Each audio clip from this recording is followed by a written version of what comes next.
My name is Mary Catherine Blackwood. I am 18 years old, and I live with my sister Constance. I have often thought that with any luck at all, I could have been born a werewolf, because the two middle fingers on both my hands are the same length. But I have had to be content with what I've had.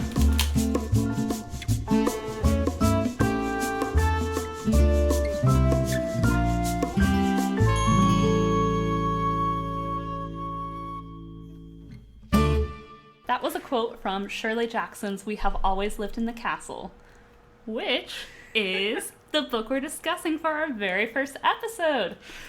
My name is... This is so good! I love it! I was like, is this not good? That was so good. I'm trying to contain my joy. Who are you? Tell me who you are. Well, I'm Ginnye Kubel. I'm one of the co-hosts for Book and Bitch.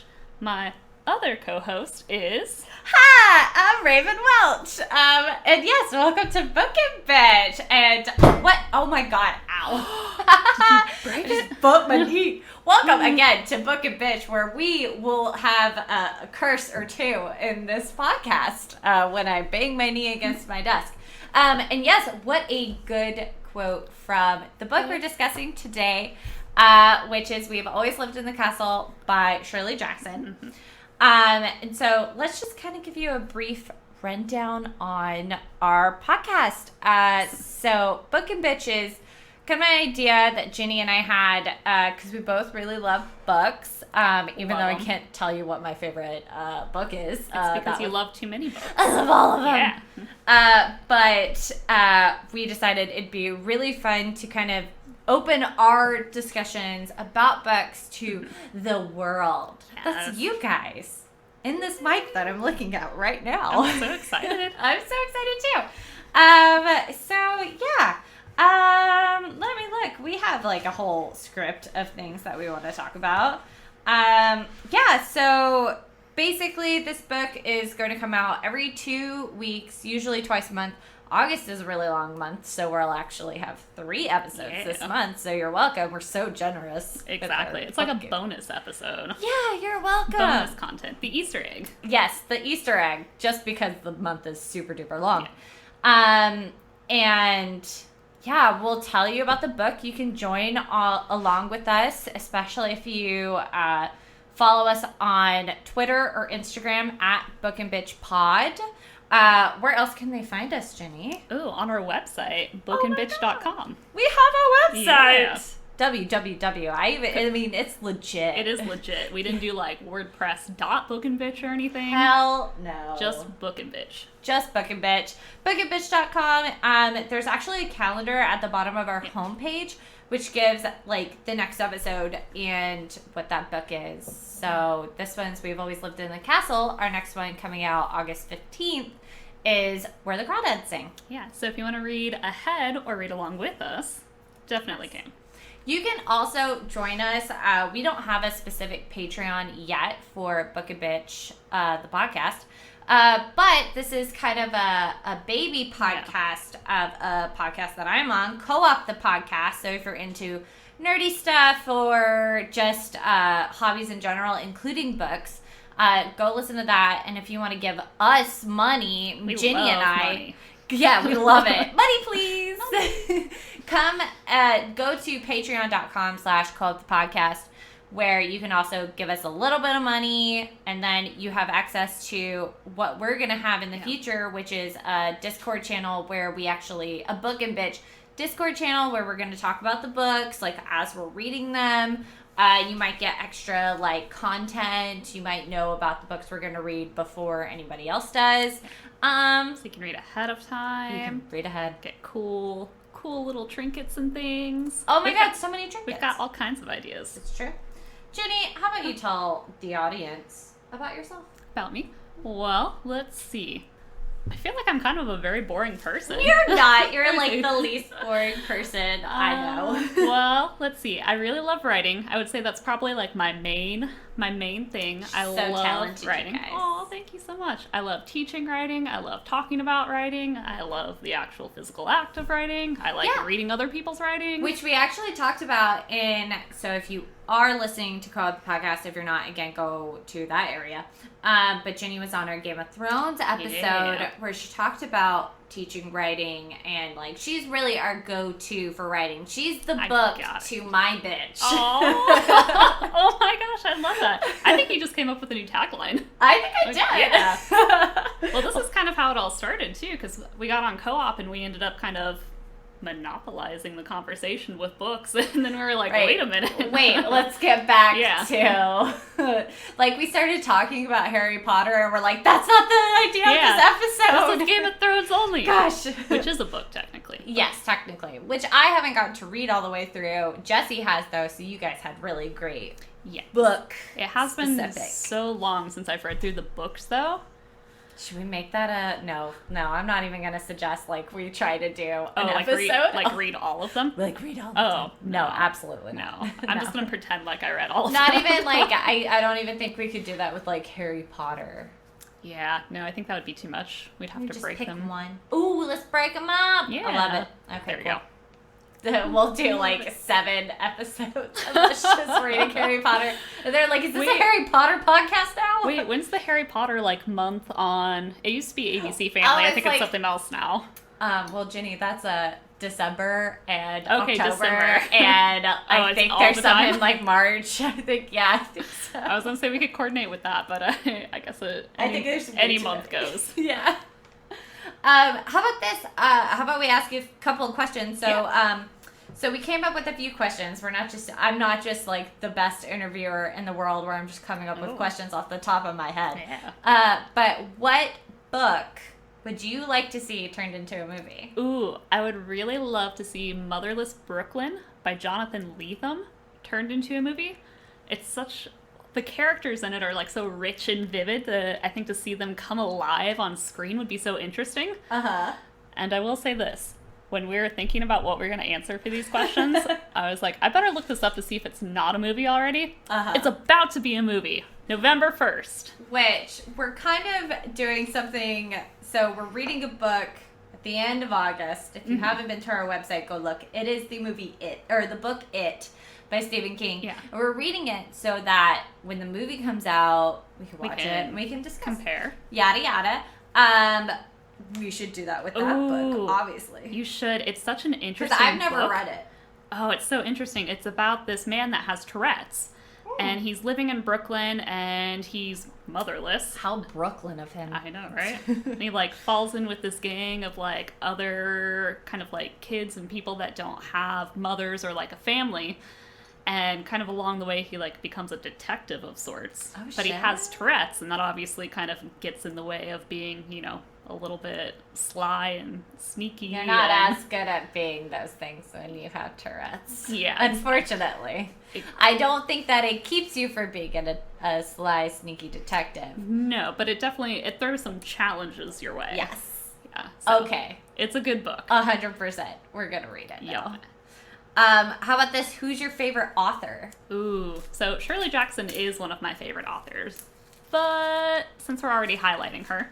Yes, today. You over here making popcorn sounds. I could hear it. I was like, what am I touching? Jesse's fault. Because she's on Jesse's side of these desks. Jesse is my co-host in Go Up the Podcast. He was kind enough to lend me his side. I shouldn't complain. Yeah, no, he's like, we have to get Ginnye a little section for her to decorate and stuff. I'm like, oh my god, that's so nice. Does that mean I have to put car stuff on my side when Richard and Jesse ultimately start whatever podcast they're gonna? Yeah, their car podcast.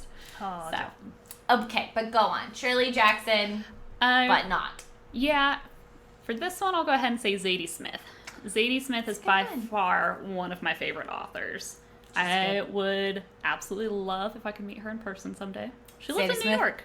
Hey, Zadie Smith. Yeah, if you're listening. If you're listening, please come to the Pacific Northwest. She teaches at Columbia, though. Creative writing. Oh, that's really cool. I didn't know she taught there. Yeah, she lived in England for a long time, and then I think she came over here specifically for that job. Oh, I could be wrong. Cool.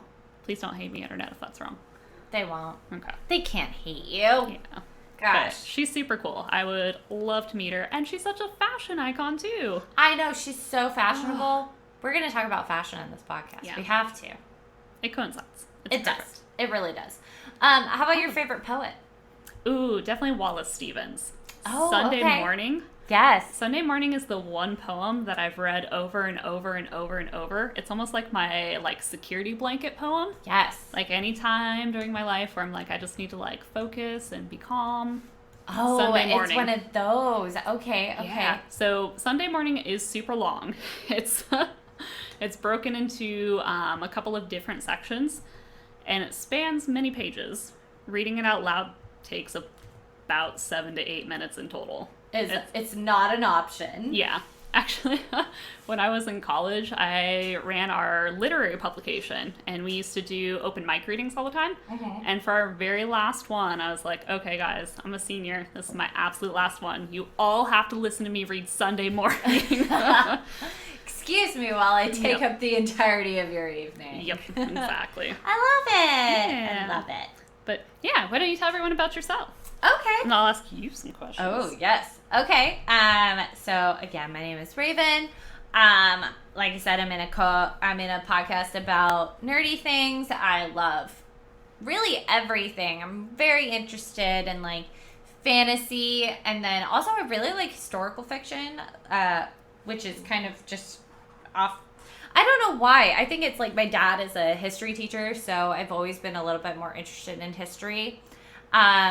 But those are kind of the books I like. But I end up talking about just literally anything creative all the time because I'm very much into like tabletop RPGs. Yeah. So I play a lot of Dungeons and Dragons, which is a lot of like creative thought process. There's a lot of like backstory that goes into it and creating your own story. And then recently I've been doing a lot more dungeon mastering. Yeah. So I had to create my own world. So I love reading these books. Like one of my most recent characters I based off of Constance from We've Always Lived in the Castle. Oh, I love it. Yeah, no, it's really good. And the next book that we talk about, I kind of based one of my characters on a D&D stream that I'm doing off of Kaya. So, I mean, I get a lot of my inspiration from literature and just kind of everything. But yeah,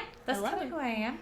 Yeah, well, Dungeons and Dragons is almost like historical fiction because you have this whole like world that's already built out with all of these things that have happened and all these rules and how things already behave. Right, exactly. And it is kind of cool though because a lot of recently people have been breaking out of that, like in modern literature, how people have been trying to break out of like the stereotypical ideas of race and what it means to be a woman and what it means to be the sex that you are, what that means to the story. A lot of people have been doing that in Dungeons and Dragons as well, and like all these other tabletop gaming.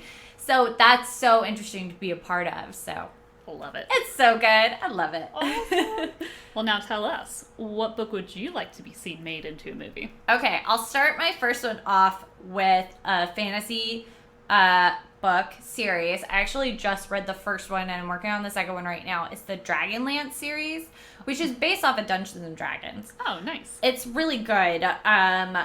It's what we need. I think they might actually try to create it into something, but with like The Witcher being turned into a series, and I think like they're doing the Wheel of Time series, which is Jesse's favorite fantasy like series. Like the market might be oversaturated in fantasy, but the books are just so good because the world is built out, but it's not like with Game of Thrones where you have to know literally everything about everything. Yeah.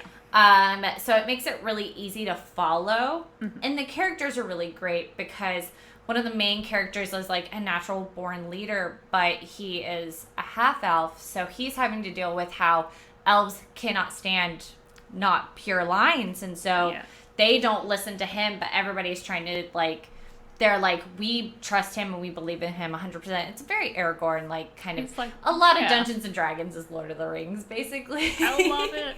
Yeah. But it's so good, and just how strong a lot of the female characters in it are, and that's always, I mean, exciting for a woman who enjoys reading and enjoys fantasy.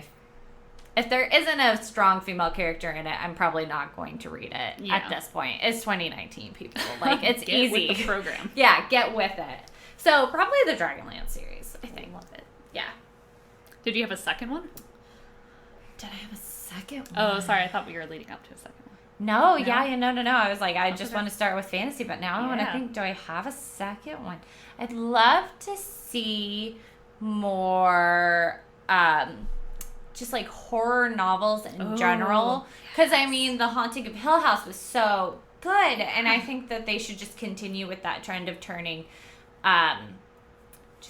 more horror novels into film and turning those into film. Because they're all really good. And they're all, like, a lot of the lore and story just comes a lot from, like, people's own personal demons. Yeah, I was just about to say, I think the appeal for me is the psychological aspect of Yeah. it. Because I don't really appreciate horror movies where it's just all blood and, like, chopping people up. I know.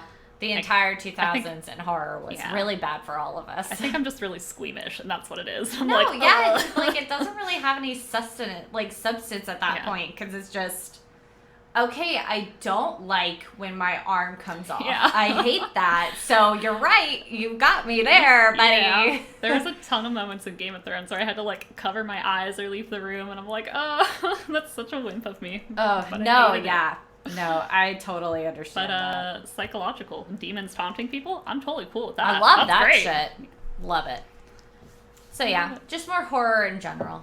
Awesome. Yeah. Well, what about authors? Do you have a favorite author? I do, and probably this has been one of my favorite authors for a really long time, and I don't know how okay it is that he's one of my favorite authors, but I've always really loved Ernest Hemingway. Like, I felt Hemingway. always really connected. Yeah, I love Hemingway, and he's such a good example of, I think, that era of writing too. Absolutely. Like, the Lost Generation was all about, like, no nonsense, like, prose, just everything very black and white. Absolutely. It was and very disillusioned. Exactly, and I feel like a lot of people that I know that, like, authors of that time are really into F. Scott Fitzgerald, who I hated with every fiber of my being. I love him.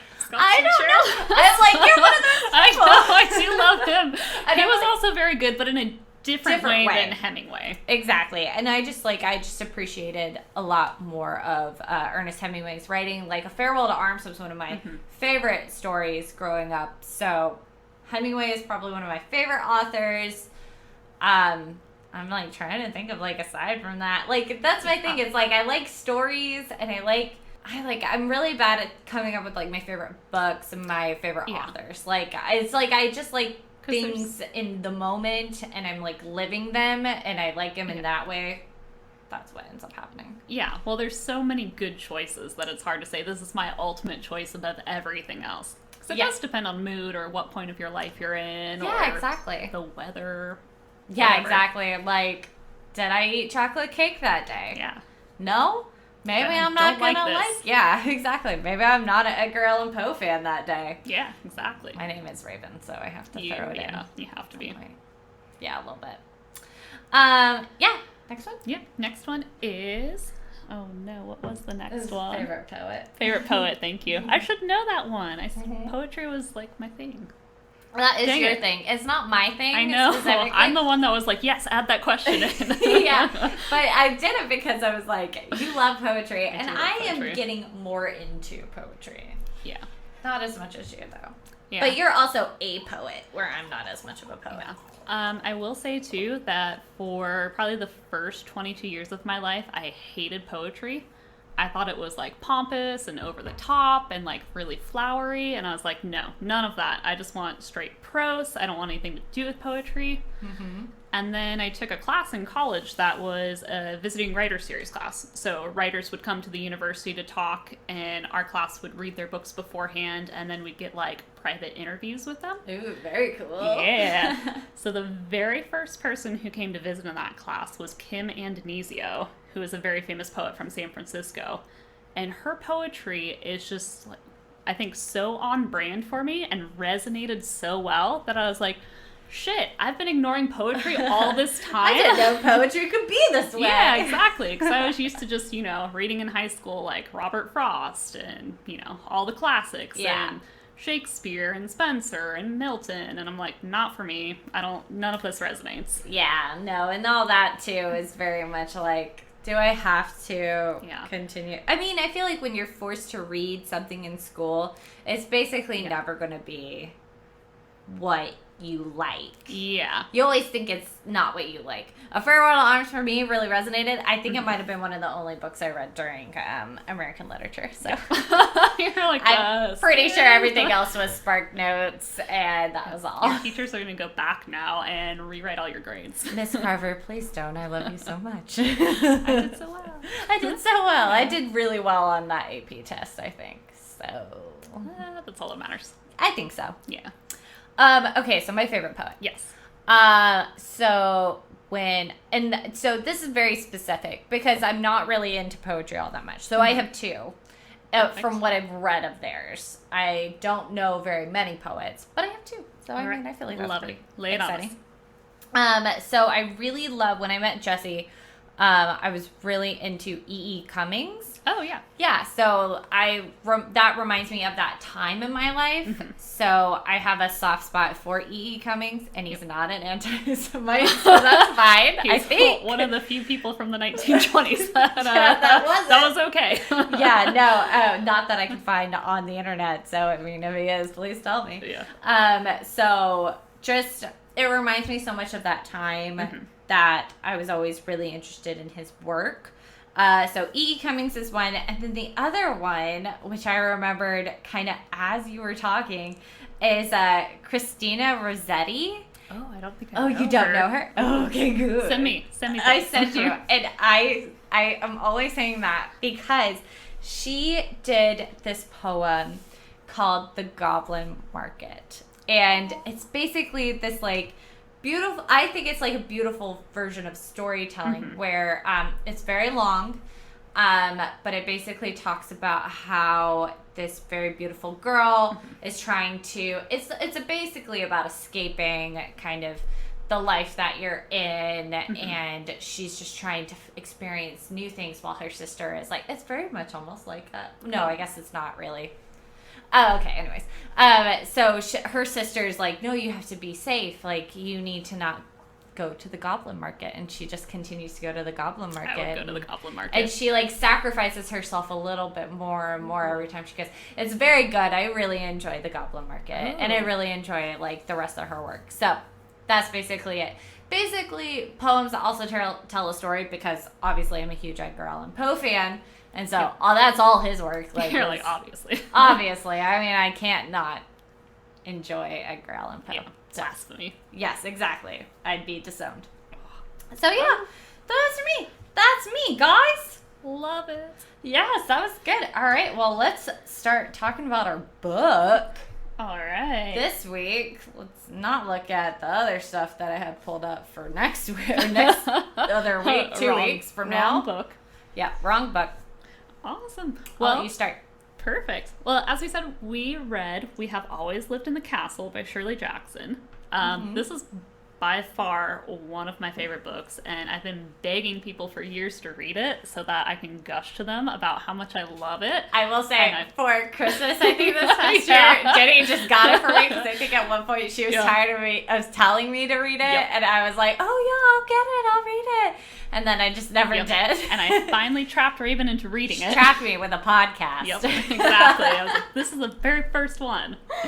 Oh, yeah. No, it was so good, though. It's really good. I know, I'm so excited. We have such conflicting kind of ideas. We do. Oh, but not really, though. Okay, anyways, go on. Okay.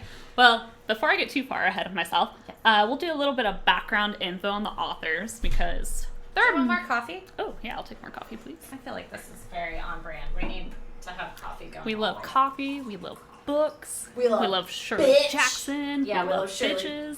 We love hunts. We love cats. Oh, I do love Ghost. We'll do definitely some like more ghosty stories. Ooh, Shirley Jackson has a ton of good ghost stories. Yeah. I know. I watched that TV show. It's very good. Yeah. I haven't watched the TV show, but I've read the book. The book is really good. You should. Okay. This is the thing that you guys are going to find out, is Raven has always watched the TV or movie version, but Ginnye has not. And I haven't read the book. And I've always read the book, but I've never watched the TV version. No, and I've never read the book. I'm not reading that. Why would I read it when I can watch it? Yeah, that's most of my life is I'm like, oh, I read that book, but I have no idea what's going on in the movie. Well, with We Have Always Lived in the Castle, neither of us had any idea that there was a movie. I didn't, and then I found out, and I texted Raven immediately, and I was like, we have to watch this. It's coming out in August. Turns out I had the year wrong. Yeah. It actually come out last August. It does then come out, but we still haven't seen it. But whatever. Go on with your story. Go tell your story. So I'll tell a little bit about Shirley Jackson. There's a lot of literary theories out there about whether or not you should judge a book by the author. Meaning, should you consider the perspective of the book based on like what was happening in the author's life at the time they were writing it?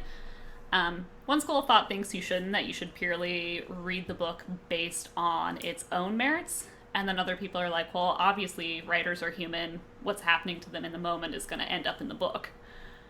I'm in the second camp of people. I believe that what has happened in an author's life often acts as inspiration for what happens in the book. Maybe not 100% of the time, but at least a little bit of the time. I mean, I feel like with Shirley Jackson, that is 100% true all the time. But I think that I personally fall into, like, that first category because I just don't do as much research, I think, into what was going on in their life. And I think in, like, fantasy, like, yes, you could talk about Tolkien and you could talk about, like, where he was when he wrote Lord of the Rings and where his mind was and, like, his backstory and whatnot, but I feel like a lot of fantasy writers are kind of not in that second category, but a lot of like maybe more like literary right writers. Exactly, where like Shirley Jackson would 100% like same with like if we're going with like Edgar Allan Poe for sure, and Ernest Hemingway and F. Scott Fitzgerald too, like all of them. Yes, those are very much, you can see the parallels between their life and their writing for sure. Exactly. Fantasy, it doesn't work out that way most of the time. Some Some of them. Modern fantasy, I'll say, probably doesn't. Yeah, it's probably a little bit harder because the worlds, I think, are so different from one another.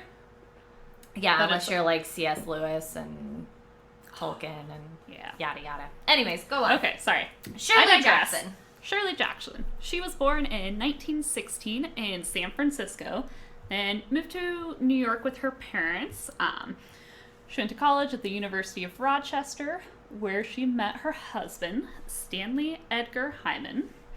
And that is his name. That's his name? That's his name. Wow. Yeah. You changed that after a while. I know. Well, actually, all of her children still have her husband's name. Did they choose the name Hyman? Yeah, it's most of them either kept it or they took it as their like second name or middle name. Hyman dash whatever. Yep, exactly. Wow, okay. I'm going to go ahead and say it's because Stanley in his own right was a very prolific literary critic.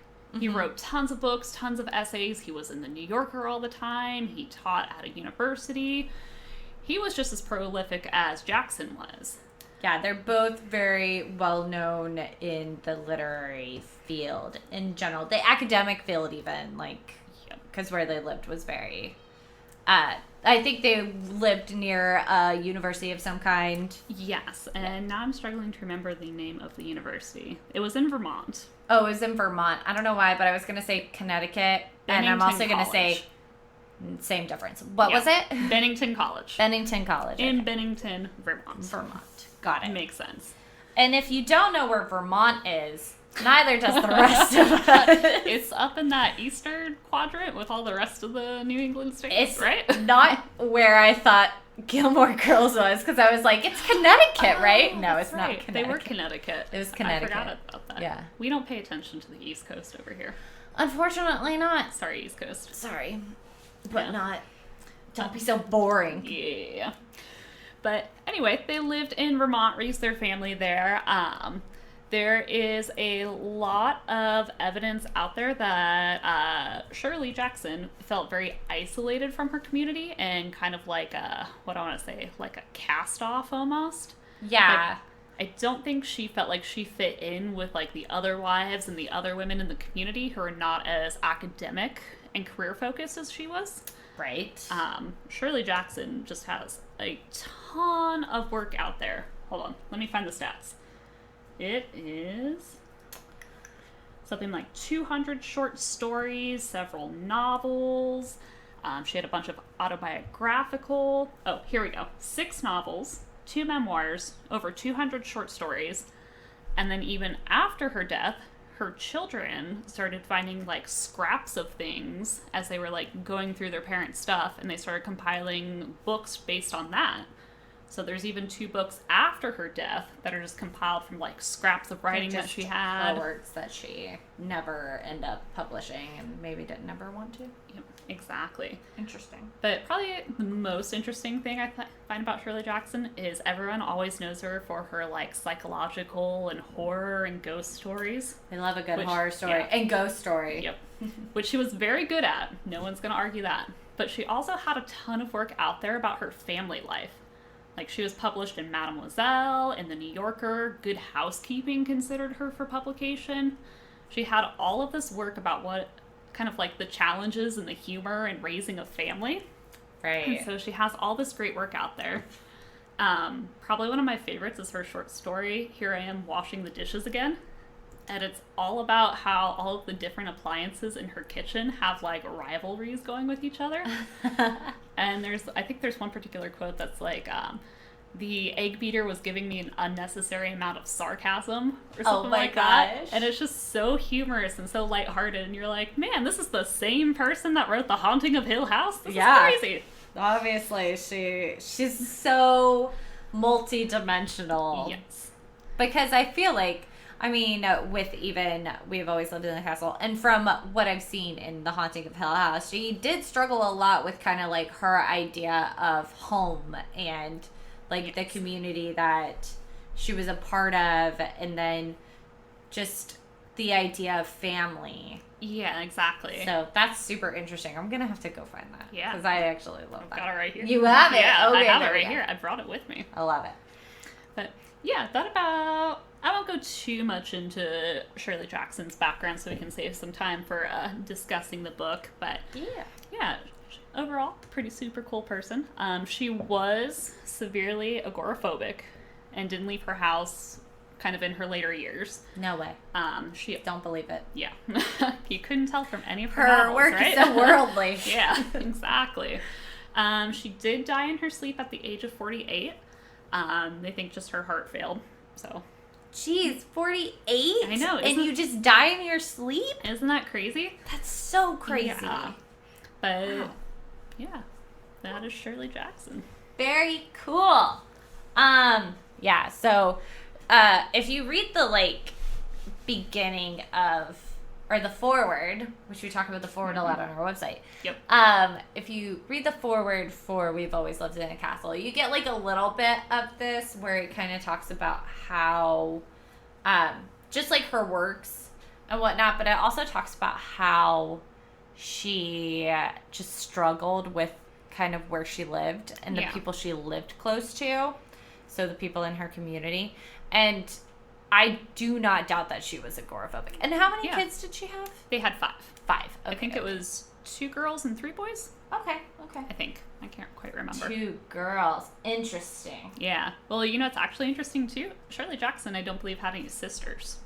So a lot of people look at We Have Always Lived in the Castle and they're like, interesting. Like, where did this theme of sisters come about? Of a sisterhood. Yeah, no. It also resonates in her other works, like The Haunting of Hill House. Yeah, there's a bunch of sisters and kids and children in general, and their relationship to each other and their sibling relationship to each other. And female companionship. Absolutely. Yeah. Yep. Cool. Interesting. Very interesting. I know. All right, what's the first thing we want to talk about? All right. Do you want to do like a plot summary? Sure. Okay. So kind of quick summary. We won't spoil any of the books for you. We try not to. Yeah. So if you haven't read them, don't worry. We won't be ruining any surprises for you. But we try to be like the foreword of a book. So we give you all of the background and the insights to kind of read it with fresh eyes. or if you've already read it, reread it with fresh eyes. Yes. But kind of the basic plot summary for We Have Always Lived in the Castle. It's about two sisters, Mary Catherine Blackwood and her sister Constance Blackwood, who live in kind of this rundown, kind of falling apart house that used mansion to be almost. Yeah. Yeah, it used to be like the biggest house in town, very fashionable. Her parents were very wealthy. But their parents and their little brother, and I believe their aunt, yes, all were poisoned. With arsenic. With arsenic. God. So there was arsenic in the sugar bowl. The sugar! At one of their family dinners, and everyone was poisoned except for 3 people. Yes, except Uncle Julian, who is still alive, was poisoned, but he didn't take as much sugar. As the rest of the family did. So he's only partially dead. Yep. He's only partially dead. He's only nearly dead. He's half dead. Yes. It's just a flesh wound. It's just a flesh wound. Yeah. But Julian escaped. Constance never takes sugar on anything, so Constance didn't have sugar and was not poisoned. Interesting. Yep, I know, right? And then Mary Catherine, who's also known as Merricat, was sent to her room without dinner and therefore missed all chances at eating arsenic. Yes. But now it's just the sisters and their uncle, and they're living in this kind of rundown shack. They've kind of been disowned by the town a little bit. Yeah, no, the town hates them, and I would say that the town probably hated them before the poisoning happened. Yes. Seemed like the family wasn't too close. I think it was the kind of the story from what I see is they're the Blackwoods hate the town, and the town hates the Blackwoods. Yes, because the town is kind of in itself like very poor, kind of run down. Yeah, very country living situation. And the Blackwoods are very wealthy. They have this grand house. They have cars. They have a lot of land. Yeah. I think there's one part in the book too where it's like they remember the father putting up like fences around their property to like keep the townspeople out of it. If like the townspeople would like walk through it to get to like a bus or something, and the father hated that, so he put up a fence, and then they had to walk like basically a mile to get to that. Yeah, and so people hated that. Yep, exactly. Rightly so. Yeah, I was gonna say I would be pissed if I was a I'd be so pissed. That's my bus. Yeah, exactly. But oh no, I lost my train of thought. Oh, I'm sorry. No, you're good. I was like, oh snap, what was I gonna say? But it's still interesting because you can just edit that part out. Okay, no, it's fine. It's still interesting because they, to some extent, still need to rely on the town for things. Like for groceries, I believe they have a handyman that comes through every once in a while to like fix the back step. Yep. Library books is like a big thing in the book or in this novel. Yep. Yeah. Exactly. So it's kind of the tension between the 2 Blackwood sisters kind of wanting to be reclusive and completely remove themselves from other people, but at the same time, you know, to an extent needing to rely on other people for kind of the basic necessities. Right. So the novel kind of starts out that way, and then we hit our kind of turning point when their cousin Charles comes to visit, and he is a little bit sketchy. He's a dick. We're not really sure what his motives are for visiting. It's never clearly outlined in the book. Yes. In the book, what he says is, okay, my father has finally passed on, and he was the brother of the uncle that's still alive and their father. He's finally passed on, but he told me I can't come and like see you guys. He forbade it. He forbade it. And now that he's dead, I've finally come to give you help. Yeah. Oh, because one important part I forgot to mention is everyone in the town assumes that Constance was the one that poisoned the family. Yeah.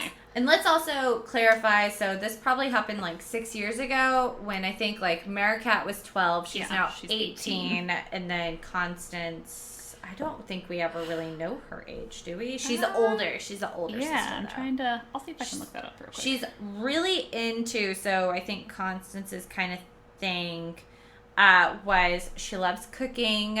She gardens a lot. And that's kind of her thing. So kind of what is speculated is Constance does all the cooking. That's what brings her joy, and she gets things out of the garden. She doesn't take sugar in anything, so she's obviously the one who poisoned everybody. Yep. That's what you're led to believe, and what probably happened. I don't know. I can't tell you. But she was put on trial. There was a trial held for her. Yes. Merricat at the time was put in a foster home or orphanage. So she was separated from her sister. Her sister went through trial. They acquitted her, decided she didn't do it. She didn't do it. Let her go. But obviously the stigma around town is that she got away with murder. Yes. And there's actually, like, the kids, like, sing songs at them and tease them. It's so creepy. How do you like your tea or something? Hold on. I'll look it up because it's such a creepy song. So creepy. But their Uncle Julian is constantly, so it seems like he has some form of, like, dementia. Like, he has, he was obviously poisoned by arsenic, but he survived. I think it was the arsenic that did him. Yeah, he did it. It was bad. But he is still, like, actively trying to research what happened. So he's constantly talking about it throughout the book. Like, that's kind of like that sort of exposition in the book. Whereas your narrator is Merricat, which we'll talk about that. My eyes got really wide. That's why Raven's so big. Because that's my favorite part. But Uncle Julian is the one that's telling you what happened during the trial. Because he's writing a book about it, and he's got, like, all these notes. Is he writing a book about it, though? Yeah. He's kind of crazy. Yeah, he's writing in the book in the same way that I think people write books about their encounters with aliens, maybe. Aliens, yes! That's exactly right. It's a little distorted. It's all from his perspective, but he is dead set that he's right about this, and he has all these theories and all this research. I love whenever he talks about stuff, or he talks about the trial, like, a bunch of people come to visit the house, which is, I think, out of not a, like, it doesn't happen very often. Mm-hmm. And he just ends up talking about how, like, oh yeah, it couldn't have been Constance, but do you think that this is the sugar bowl that, I was like, fuck, this dude does not fuck around. It's really hilarious too, because at that part I'm trying to figure out, like, is he messing with them? Oh, or yeah, is he just, like, so oblivious that he's like, yeah, do you think this is the sugar cup? Maybe it is. Yeah. Or like, is he like, I'm gonna fuck around with these there's, people? like, one point, because he hates Cousin Charles a lot. He hates him so much. And at one point, Cousin Charles is, like, talking about how bad Mary Catherine is. And Uncle Charles is talking about how she's been dead. She got poisoned by arsenic 6 years ago. She never survived. I'm like, is he fucking with Charles right now? Is that what's happening? Or does he actually believe it in this moment? Maybe we all have it wrong. Maybe Uncle Julian, like, knew what was going on. Absolutely. I think that could be right. Fuck, Uncle Julian.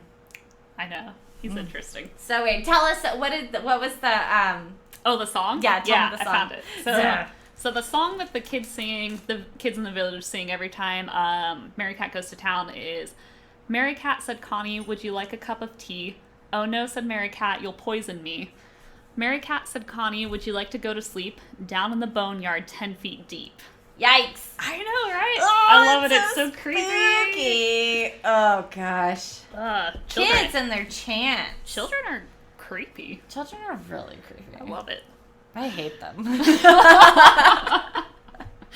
Down with the children. I hope no children are listening to this podcast. Don't listen to us. I hope not. We do swear quite a bit. There's an E next to it in the Apple podcast thing, like a little thing that says explicit. Oh, so I love it. Ooh. If you're letting your kids listen to this, that's on you. That's on you. Yeah, we told you. The title is bitch, so that is also true. Yeah. All right. What's next? What else are we gonna discuss? Let's discuss it all. Discuss it all. Okay. Plot summary. Did I miss anything? Kind of the climax of everything is Charles comes to the house and he wants to... Constance is agoraphobic and she's been not outside of the house for the last 6 years. She was slightly entertaining the idea of going out into the world. Enjoying life. I did find out her age. She's 10 years older than Merricat, so she's 28 in this. Yes, okay. So she was 22 when their family died. Okay. I think it was 6 years. I could be wrong. Whatever. No, you're right. It was 6 years. Dope. Yeah. So kind of the climax is Charles wants to, I guess, court Constance. I don't know. It's really incestual. I know they're cousins, so it's kind of creepy. But there's like sexual overtones there. There were a lot of sexual overtones, especially when he comes back later and he's like trying to apologize, but he's obviously not doing a good job because he's talking to like this other person that's like, "Can we go?" And he's like, "No, let me do this." Yeah, exactly. It's like some fuck boy. Wasn't it like a photographer or something crazy like that? Yeah. It was like a photographer or something. And he's like, "No, I can get them to come out. Hold on." Yeah, exactly. He's like, but he doesn't say he loves her or anything. Like yeah. But he is saying, "I'm so sorry," and I mean, he like, it's bad. He's not. I hate that guy. Yeah, Charles is a. We hate Charles. Fuck Charles. Yeah, but the majority of the tension from the novel comes from Charles trying to get Constance to leave. Go out in the world again. Yeah, I would also say a lot of it comes from, like, he puts a lot of blame on Constance and how she decided to raise Merricat and how she treats Uncle Julian. And a lot of the tension that comes from that part of the book is based around that, especially when, like, I mean, Merricat doesn't like him. And, like, it's like this whole big kind of idea that there's this infiltrator, like a demon has come into her home, and that's kind of how she ends up describing it, a demon and a ghost. Yeah, exactly. And at that point, I think Merricat's, her whole idea is, or her whole thought process is, how do I get this demon out of my house? Yes. So.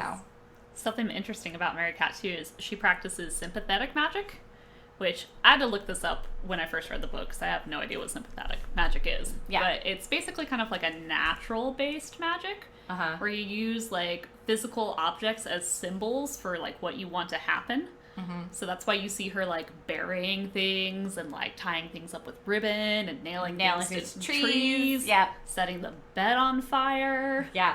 Yep. Setting the house then on fire. We love fire. Yes.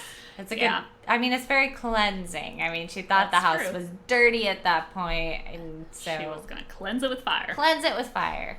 Yep. It's very Game of Thrones of her. It is. Very Daenerys. And something very interesting, too, Shirley Jackson was super into magic. Was she really? Yeah, she was. There were several instances where she would buy, like, old Amish, like, spell books and, like, look through them. And now, Amish spell books. No, I would love to know more about Amish magic. It may not be Amish, but it was, like, Eastern Pennsylvania-based, like, magic, Germanic folklore magic stuff. Waspy magic. Yeah.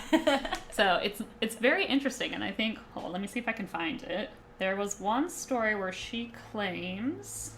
Shoot, now I can't find it. There's one story where she claims to have cast a spell that broke somebody's leg. I think it was her publisher's leg. Oh my gosh. Yeah. What a crazy lady. Right? I love it, though. Okay, well, shoot. I can't find where I read that from. That's okay. But, yeah, she was very into magic, very into the idea of magic. Yeah, a good curse. Yeah. Everyone needs a good curse. Everybody does. Yes. I feel like everybody's done a curse. Yeah. At least a little one. Exactly. Whether it worked or not. Doesn't really matter. It could have worked. You never know. You never know. Exactly. So, yeah. So, what else? I think that's a good kind of synopsis of the book without kind of ruining it. Yes. The book is also very short. So, I mean, there's not a lot that we could say that wouldn't tell you what the book was about. Exactly. And you can go anywhere online, too, and read a synopsis of it, too. Exactly. Some of them do spoil it, though. Oh, yeah. So I would careful. read with caution. Also, read the forward of the book after the book. I did the opposite, and I was like, let me just go ahead and read the forward, because I'm right here anyways. It's the beginning of the book. And it does kind of give some stuff away. Mm-hmm. So, yeah, just let it be known. Well, one of the biggest things I wanted to talk about was Merricat. She is a psychopath. She's a fucking psychopath. I know you love it. I know. Like, she is maybe one of the most upsetting characters that I've ever read. One of my most favorite literary characters. Like, I love it. Because she is a legit crazy person. Yeah. Because one thing that I truly enjoy about how Shirley Jackson wrote Merricat is she is an 18-year-old woman. She's a woman. Yeah. But she reads like a 12-year-old. Yes. She really does read like she has not aged since the rest of her family died. Exactly. And I think what's most interesting about Merricat to me, too, is that her narration is written so well that you can almost read the entire book and not realize, like, she's a psychopath, that she's unreliable, that her viewpoints of everything are, like, skewed. Super skewed. Yeah. She's a crazy person. I love it, though. No, yeah. And she's just so, I mean, you kind of get it at, like, a certain point where, I mean, besides the magic, I mean, the magic's good. I'm all about magic. We all know this. But, like, there's a lot of times where, I mean, it's just almost, like, rambling about like what it is. And I mean, she like completely destroys Charles's room just to try to get him to leave, and he's trying to get her to like talk about it, and she's just talking about poisons, like the poisonous mushrooms. fungi. Yeah. Yep. And you're just like, oh my god, this lady. And like you kind of feel bad for like Constance, because there's moments in the story where like when she's sitting down to tea with Mrs. Clark or whatever, and it seems like Constance is doing a good job, and she's already discussed she wants to maybe consider going outside. But Merricat is the one that's telling you she's not okay. Like, she's obviously, like, not okay with what's happening right now. But you don't get that from Constance, who seems calm and collected. Yep. Which is so interesting. Yeah, and I think what's really interesting, too, is Merricat is incredibly manipulative of Constance, and you almost don't read it that way because she has such love for her sister, but she does manipulate her. She, for sure. talks her into not going out, she talks her into pushing away Charles.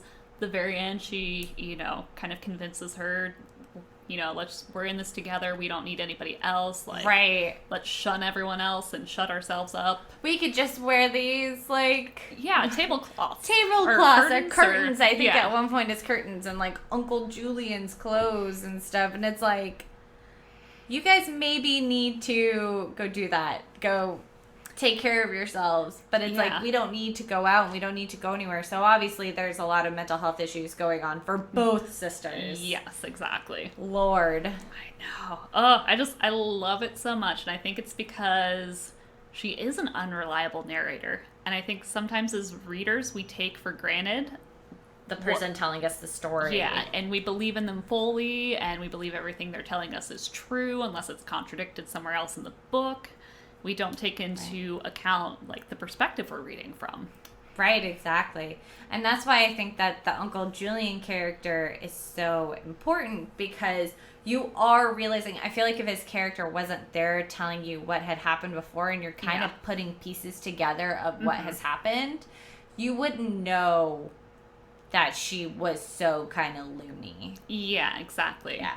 He also does a really good job of giving you the backstory of the, like, family dynamic. Oh, yeah. Because it does sound like Merricat got into trouble very often with her parents, and, was punished often as a child, which maybe, was what contributed to some of her psychosis, but...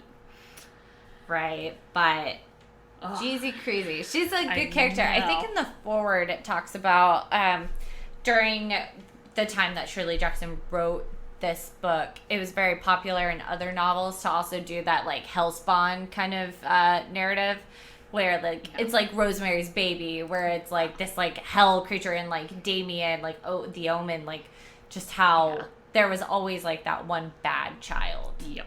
And that's what Merricat is in this story. She's obviously the really bad one. But then she doesn't think, I think in, like, one of the moments in the story, like, it talks about what she thought happened that night where everybody is talking about how good she is. And well, I think that's a delusion, actually. yeah, right? She's at their, like, because they had a main house, and then they had, like, a summer house. Yeah. And she's at the summer house, which is in much worse condition than their main house. Mm-hmm. And I think that part's delusional. Like, I don't think that part ever happened. It didn't happen, but that's what, like, she imagined happened. Yeah, She's like, I was always a good kid. Like, yeah, or I think that's what she wanted her life to have been like. Like, okay, she was the good child. She was the good sister. She was loved, never got in trouble.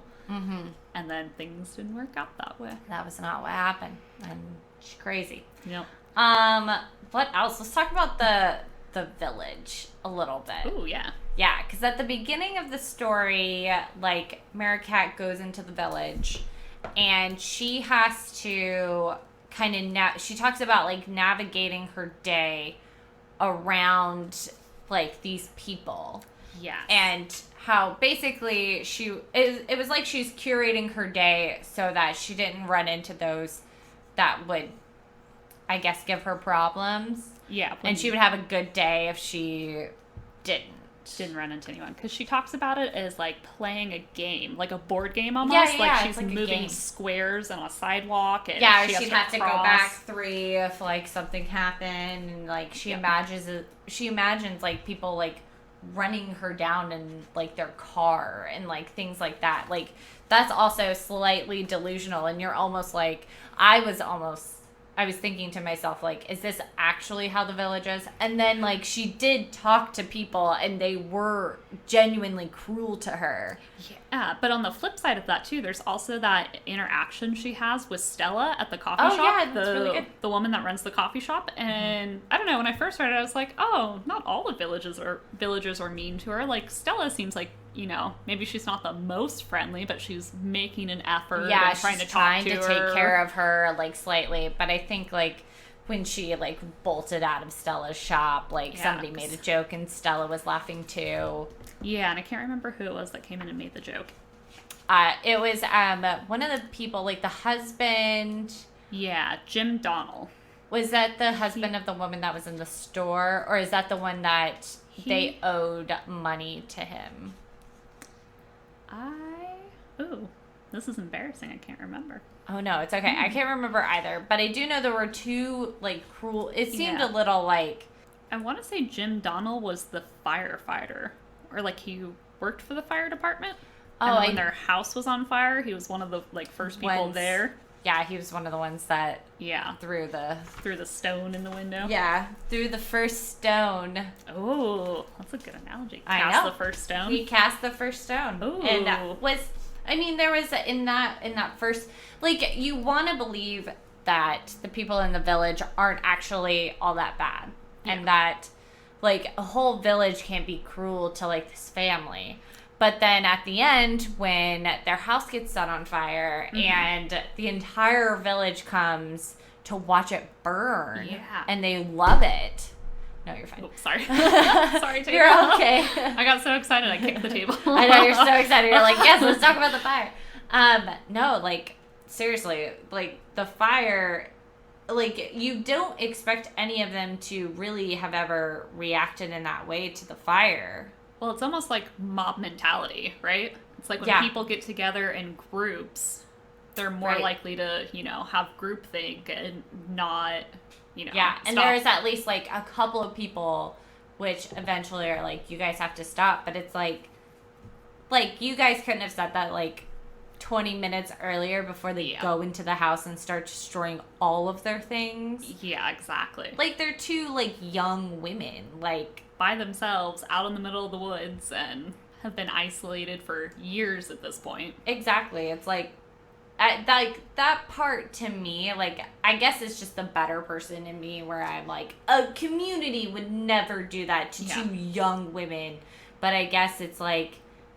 the whole idea of, like, status and community, and, I mean, their family was not kind to these people. No. And they're under the idea that they still believe that Constance murdered their entire family. Yeah. So, And you're also looking at it too, is that Merricat and Constance have set themselves apart from the village. They've made no efforts to come into the village and interact with people, get to know them.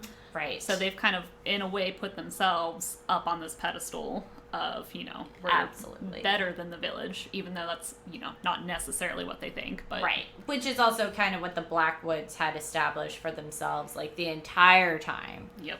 Like, that was definitely something their father had perpetuated. Like, it was definitely the Blackwoods versus the village. So, yeah. And I think that reflects a lot into kind of how Shirley Jackson felt about her particular community. Yes. Because she was very, and I think they talk about it in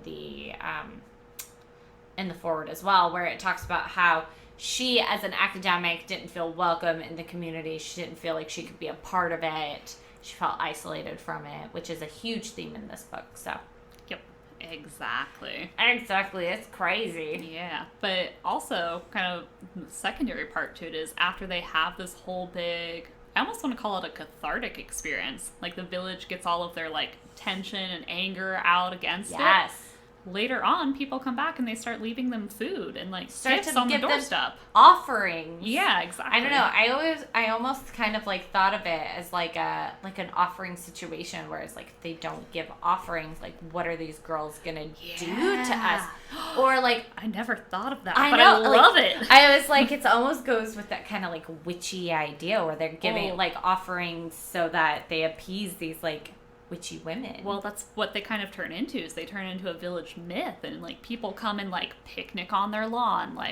We went to the Blackwood house. And yeah, the kids go and they touch the door and then they run off, but then their parents come and they bring offerings to apologize. Please don't kill my stupid kid. Yeah, exactly. And it's at what point has it ever really did their story become that? Yeah. It really didn't. They just kind of all of those bad things happened to them and they continued to live there, and I think everybody is just kind of under the idea that now they're these crazy people living in this house that could snap at any moment. Well, it's kind of, what do I want to say? And they also killed, they think that Constance killed their entire family. What would keep them from killing their stupid kid? Yeah, I guess that is also true. I guess. Yeah, it's interesting what isolation does to somebody's story. Yeah, exactly. Because it becomes much more mythological, much more fantastical, and it's what would their story be like if they weren't so isolated? Would people still think they were crazy? Well, here's the thing, that stuff started happening, Merricat wasn't going into the city or the town anymore, and so now they don't have a face to put to those people, so they don't know what they look like anymore. Yeah. They don't know the state that they're living in because, there's nobody coming for tea to then also perpetuate, oh, yeah, they're doing fine. Yeah, they're okay. They're still there. Yeah, they're weird, and yeah, we still think maybe they killed their family. Yada, exactly. yada. Well, it almost makes it easier, I think, to put somebody in a black or white category in terms of how you're thinking of them when you don't have I was thinking witch or not witch. Yeah, exactly. Well, I think it's much easier to make judgments about people when you don't know or see them. Absolutely. Yeah. Your imagination starts to run wild about who are these women at this point? How many people in the town have now come in and out and died and moved on, and new generations. Exactly. New kids perpetuating new stories. Exactly. How many new songs are there now for the Blackwoods? Yeah. And that'd be really cool. Yeah. So. But yeah, this is just, it's one of my favorite books, and it's creepy. I found their relationship so upsetting. Between Constance and Merricat? Yeah. I hated it. Because they were, it's mostly because of how manipulative Merricat is, and I feel I was just so sympathetic to Constance and how, after a while she just starts blaming herself for literally everything that's happening, and it's so unfair to her. Yeah. Well, it's almost like Constance gives up a little bit at the end and just busies herself with housework and cooking and kind of the day-to-day things, and just gives up thinking about bigger picture things. Yeah, and you know what's actually really sad to me is kind of like once the fire happens, like there were certain rooms that they wouldn't go in and wouldn't touch anything, but they like it's still there and they still acknowledged it, and like they'd go into the drawing room, which was their mother's, and still had all their mother's stuff into it, but at the end they completely shut it off. They do not look in there. They don't go in there. And it's the same with like the dining room, which is where all of their family died. Yeah. And they don't go in there. They don't go upstairs. Yeah, they do. They close it off, and they don't go in there after the fire happens. Yeah. Well, like it's still the way that it looked when the fire. They never even cleaned it. Nope. It's just all burnt cinders and... Yeah, which is so interesting as to kind of like where they were with their life and like kind of the purge that they had to make with the fire, like the cleansing. Yeah. It's kind of just really interesting to look at kind of the rooms that ended up just getting like closed off. And yeah. Well, it's almost symbolic too. Yeah. It's like they closed themselves off from everyone else and they closed off the parts of the house that reminded them of other people completely. Oh, yeah. And, like, all the things kind of that reminded them of what happened with, like, their entire family. Like, all of that is gone, too. Like, they don't look at those rooms, per se. And they don't interact with those rooms either because the house is so destroyed. Like, they're sleeping on the floor in, I think, like, their dad's room or something. Or one of the rooms. Maybe Uncle Julian's room. I think they were sleeping in Uncle Julian's room because it was off from the kitchen. Yeah. And the kitchen was the one part of the house that they still used. Yeah, exactly. And all the rest of the house that was, like, touched by the rest of their family and even touched by Charles and stuff like that was all kind of... Anything that Charles touched, Merricat wanted nothing to do with. Destroyed. Yep. Interesting. So good. Oh, man. I think one character we have not talked about, the black cat. Jonas. Oh, Jonas! Yeah! Jonas was cool. Especially when she talks about how, like, he tells stories. I was like, she's like, it's cute. Oh, I love, it's just so fantastical, too. What's the one quote? It's like, all cats start stories with, my mother, the very first cat, told me this story. And it's just, it's so imaginative and, like, vivid. And I know. You're like, I know you're a psychopath, She's but such damn, I want to listen to your stories. I mean, can you imagine any of these villagers actually talking to her and just, like... going, you're fucking off your rocker. Yeah. I'm going to have you committed immediately. Exactly. Well, she uses Jonas too, I think, as a way to like speak for herself. Because when she has all those interactions with Charles and he's trying to like pet the cat and she's like telling him things that Jonas is saying about him. Yeah. You're like, the cat does not care. Obviously. The cat's just like, please just give me food and I'll... He's like, I'm just here for pets and maybe some milk or... Yeah, whatever cat's like... I'm here for it. Exactly, but she's like telling these stories through Jonas almost, and it's like Jonas is an extension or an outlet for her, because like if she was to say that was something that she actually believed in, like Charles would have freaked out, and like it would have meant like him yelling at Constance to disobey her or to discipline her and yada yada. Yeah, so it's almost she doesn't have. I don't want to say. She's not completely psychotic either. She still has that little bit of a filter where she's like, I know this is wrong to say, and I know people are going to lash out for it. This was the other thing, though, too. She thought that she was in the midst of banishing Charles the demon. So she was like, I'm not saying these because I'm not talking to you, but Jonas can talk to you because he's not in the middle of casting a spell on you and like keep it like getting you out of here. He's not doing that. So I'll tell you what Charles is thinking, but it's actually what she's thinking. So I mean, it's very counterproductive to her entire. But I mean, yeah. I'm gonna go ahead and say logic was not her strong point. No, she's not. Yeah, she was not a sound mind. Yeah. Oh, but I just love it. And if you notice too, Jonas is on the cover of a lot of the books. Yeah. The very first couple of like print editions, it's a picture of Jonas. Which is so weird because I mean he's not. I mean he is a big character in it. But he doesn't. He's a cat. Yeah, he doesn't come in as often as Charles or Constance or the villagers even. Right. Yeah. Exactly. But I find it very interesting. Why do you think they chose that? I think it's a symbol for Merricat. I mean, her name literally is Merricat. Cat at the end. Yeah, exactly. Yep. So it's almost like she is the cat. What if Jonas didn't actually exist? What if it was all just in her psychosis? Did Charles ever say? Did he? Oh no, he tried to pet the cat. Yeah, he had moments with the cat. Okay. Yeah, he tried to interact with the cat, and the cat always, like Merricat, always like, kind of like shunned him. How about not? Yeah, Charles. Please don't touch me. Me too. I didn't like Charles. Yeah, although I do wonder though if Merricat was not the narrator, how would Charles' character be?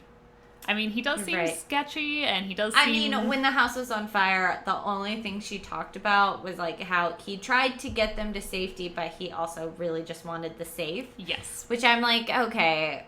And the safe has all the family money in it, for anyone that hasn't read the book. Yes, exactly. And that makes sense for if you're taking care of the house. But he did seem mean. I mean... But that is in the tone that she used. Yeah, he maybe seemed like pushy and maybe a little bit abrasive, but he wasn't violent, he wasn't...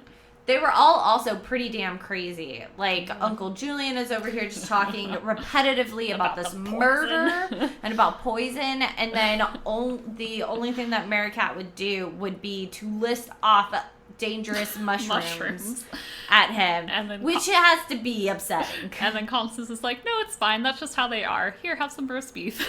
Right, exactly. So Constance is kind of crazy. Yeah, well, she's at least, what do I want to say, facilitating. Yeah, which is his whole problem with her and how she interacts with the rest of her family. He's like, you're the reason why they're like this. If you were just a little bit more stern about it and would make them be serious, then it wouldn't be this way and everybody could be. Yeah, or if you would just, leave and go have your own life and let them, fend for themselves, basically. Right, I mean, because Merricat is an adult. Yeah, she technically is. Yeah. I don't know if she ever went to school. That part is never mentioned in the book. Did Constance ever go to school? Maybe. She was 22 when the family was poisoned, and she didn't become agoraphobic until after that. Right, you're right. So maybe she did. I assumed Merricat never went to school, but I don't know. Oh, yeah. No, they never talk about it. Yeah. Interesting. All right. Any last things you want to talk about?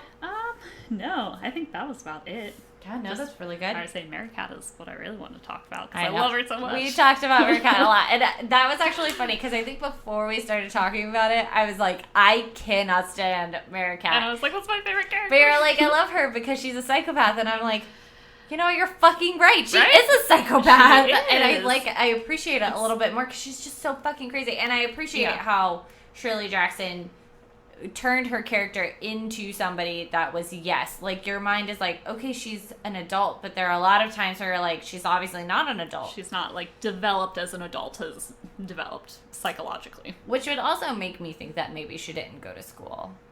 Yeah, I mean, they never She might have been homeschooled, like, because her, like, maybe her mother... Constance, maybe. Constance, yeah.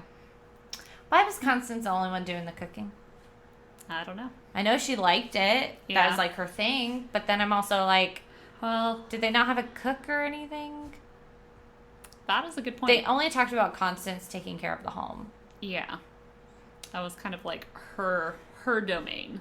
Because she was agoraphobic and didn't go anywhere else. Right. But even before that, like, I remember, like, Uncle Julian in the novel, or saying at one point, like, oh, yeah, my Dorothy, I think was their aunt's name, is, like, Dorothy. Yeah. She helped out around the house. She tried to. Isn't that right, Constance? She helped you out a lot. And Constance was like, oh, yes, I really appreciated her. Yada, yada. Yeah. And so I think she just always took care of the house. Yeah, that was just her, what do I say, almost her seat of power. Right. Was in the home. That was the one thing she, had control over and enjoyed.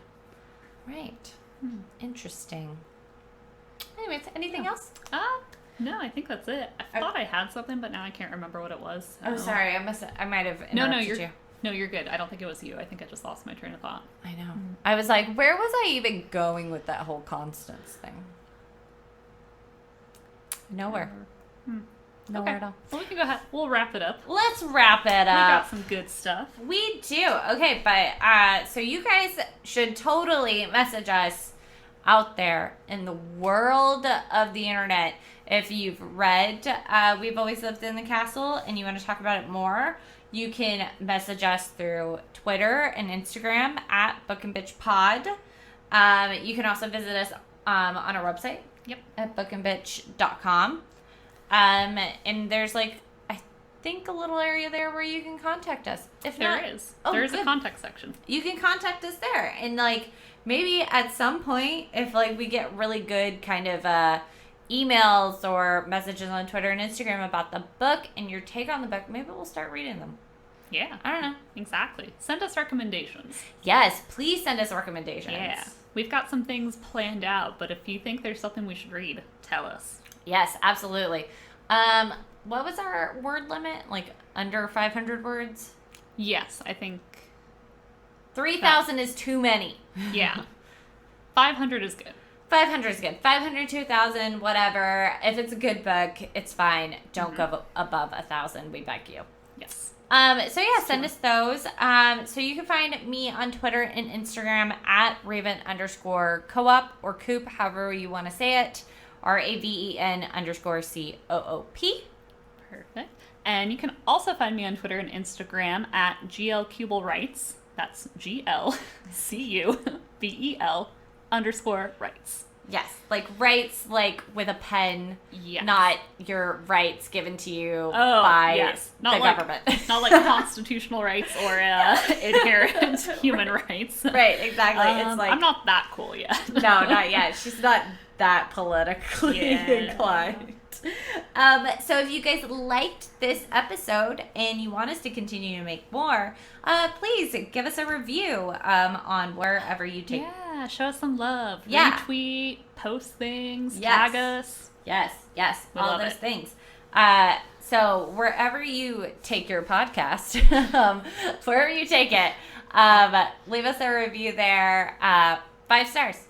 Yes, always. Always 5 stars. Anything less, we'll tell your mother. Oh, I love it. We'll personally Call your mother and we'll tell her. We have her number. She messaged us before this. We already know it. We know her.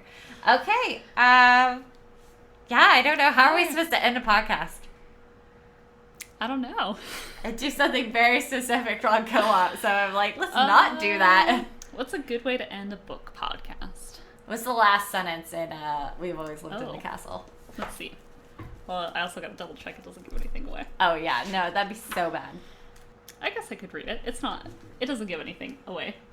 Your We Have Always Lived in the Castle is really thick compared to mine. Yeah, it's also... Oh, maybe I should have talked about this. This is one of my favorite, physical books that I own. It's the first edition that my fiance Richard found for me at a bookstore in Seattle. And it's from a library in Oregon. It still has the stamp on it. Very and cool. I'm like, oh, there better be a ghost in here. Oh, it's haunted. Yeah, exactly. And I'm like, I have a haunted edition. I love it. Man, I need more old books. Because Right? I need a good haunting. I know. I want a ghost in here. All right, give me that last sentence. All right, last sentence. This is Merricat speaking. Jonas and I will see to it that no spider ever comes near you. Oh, Constance, I said, we are so happy. Are they? Think that is so good. That is so perfect for the entire book. I didn't even realize. Yep. Okay. Love it. I love it. Okay. Right. Do we want to tell people what our next book is for next time? Or should we keep it a secret? Oh, no. Oh, wait, they know already. I forgot. Yeah, we're the Crawdads saying, give it a listen. Next time we'll have our shit together. Yeah, sorry guys. This was the first run. Yeah. You get it uncut and raw. So raw. Okay, bye. Bye.